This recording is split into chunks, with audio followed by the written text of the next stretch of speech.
প্রিয় দর্শক, কখনো কি ভেবেছেন আপনার জীবনের সবচেয়ে বড় স্বপ্ন, সবচেয়ে গোপন দোয়া, সবচেয়ে গভীর কষ্টের আর্তনাদ আল্লাহর দরবারে কবে কবুল হবে? কল্পনা করুন, আপনি গভীর রাতে সবাই যখন ঘুমিয়ে আছে, তখন আপনি দাঁড়িয়ে আছেন স্রষ্টার সামনে। আপনি সিজদায় লুটিয়ে পড়েছেন, চোখ ভিজে যাচ্ছে কান্নায়, আর আপনার ঠোঁট কাঁপছে শুধুই দোয়ার শব্দে। ঠিক সেই মুহূর্তেই আপনার আর আল্লাহর মাঝে কোনো পর্দা থাকে না। রাসূলুল্লাহ সাল্লাল্লাহু আলাইহি ওয়াসাল্লাম বলেছেন, আমার বান্দা যখন আমার নিকটে সবচেয়ে বেশি হয়, তা হলো সিজদারত অবস্থায়। তাই তোমরা বেশি বেশি দোয়া করো। তাহাজ্জুদের গুরুত্ব।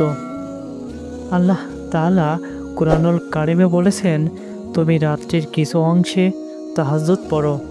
এটা তোমার জন্য নফল ইবাদত। হতে পারে তোমার রব তোমাকে একটি প্রশংসনীয় মর্যাদার প্রতিষ্ঠিত করবেন।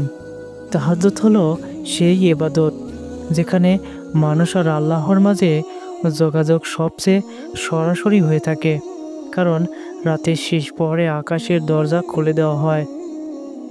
রাসূলুল্লাহ সাল্লাল্লাহু আলাইহি ওয়াসাল্লাম বলেছেন, প্রতি রাতেই যখন রাতের শেষ তৃতীয়াংশ অবশিষ্ট থাকে, তখন আমাদের রব দুনিয়ার আসমানে অবতরণ করেন এবং বলেন, কে আসো আমাকে ডাকছে, আমি তার ডাকে সাড়া দেব। কে আসো আমার কাছে কিছু চাইবে, আমি তাকে দিয়ে দেব। কে আসো আমার কাছে ক্ষমা চাইবে, আমি তাকে ক্ষমা করব। সিজদায় দোয়ার বিশেষত্ব। কুরআনুল কারিমে বলা হয়েছে, সিজদা করো এবং আল্লাহর নৈকট্য অর্জন করো। অর্থাৎ সিজদার ভিতরেই রয়েছে আল্লাহর সবচেয়ে কাছাকাছি পৌঁছানোর দরজা। এজন্য সিজদায় শুধু সুবহানাল্লাহ রব্বিয়াল আলা পড়েই থেমে দেওয়া নয়, বরং মন খুলে দোয়া করতে হবে। রাসূলুল্লাহ সাল্লাল্লাহু আলাইহি ওয়াসাল্লাম সিজদার সময় আল্লাহর কাছে দীর্ঘ দোয়া করতেন। হযরত আয়েশা রাদিয়াল্লাহু তাআলা আনহা বলেন, এক রাতে নবীজি সাল্লাল্লাহু আলাইহি ওয়াসাল্লাম এত লম্বা সিজদা করলেন যে আমি ভেবেছিলাম তিনি ইন্তেকাল করেছেন। কিভাবে সিজদায় দোয়া করবেন? শুরুতে তাসবিহ পাঠ করুন। সুবহানাল্লাহ রব্বিয়াল আলা কমপক্ষে 3 বার পড়ুন। তারপর দোয়া করুন নিজের ভাষায়। আরবি না জানলেও চলবে, আল্লাহ সকল ভাষা বোঝেন। মন থেকে যা চাইবেন কান্নার ভেতর দিয়ে চাইতে থাকুন। দোয়ার ধরন। প্রথমে আল্লাহর প্রশংসা করুন, তারপর রাসূলুল্লাহ সাল্লাল্লাহু আলাইহি ওয়াসাল্লামের উপর দরুদ পাঠ করুন। এরপর নিজের চাওয়া, দুঃখ, কষ্ট, গুনাহ ক্ষমার জন্য দোয়া করুন। শেষেও দরুদ শরীফ দিয়ে শেষ করুন। একটি বাস্তব ঘটনা। হযরত হাসান আল বসরি রহমতুল্লাহ আলাইহি বলেন, এক ব্যক্তি আমার কাছে এসে বলল, তার জীবন দুঃখ কষ্টে ভরা।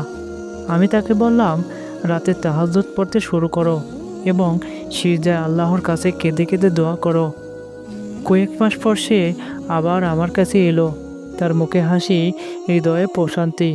সে বলল, তাহাজ্জুদের সিজদায় আমার জীবন বদলে দিয়েছে। সিজদায় পড়ার কিছু দোয়া। রাসূলুল্লাহ সাল্লাল্লাহু আলাইহি ওয়াসাল্লাম সিজদায় বিভিন্ন দোয়া পড়তেন, যেমন, হে আল্লাহ, আমার সব গুনাহ মাফ করে দিন। এবং আরেকটা দোয়া পড়তেন, হে আল্লাহ, আমি তোমার সন্তুষ্টির মাধ্যমে তোমার গজব থেকে আশ্রয় চাই। আরেকটি দোয়া হলো নিজের ভাষায় দোয়া করা। হে আল্লাহ, আমার দুঃখ কষ্ট দূর করে দেন, রিজিক বাড়িয়ে দেন, দিনদার বানিয়ে নেন এবং জান্নাত দিন। দোয়া কবুলের শর্ত। হারাম খাওয়া থেকে বাঁচতে হবে।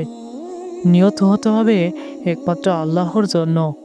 তাড়াহুড়া করা যাবে না, কারণ রাসূল সাল্লাল্লাহু আলাইহি ওয়াসাল্লাম বলেছেন, আল্লাহ বান্দার দোয়া কবুল করেন যতক্ষণ না সে তাড়াহুড়া করে বলে, আমি দোয়া করেছি কিন্তু কবুল হয়নি।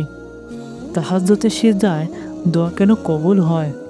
তখন পরিবেশ শান্ত থাকে, মন থাকে আল্লাহর দিকে কেন্দ্রীভূত, আসমানের দরজা খুলে থাকে, বান্দা আল্লাহর সবচেয়ে নিকটে চলে যায়।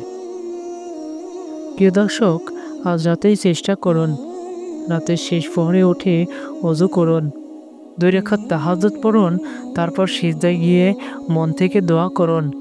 আপনি আপনার জীবন বদলে যেতে দেখবেন ইনশাআল্লাহ।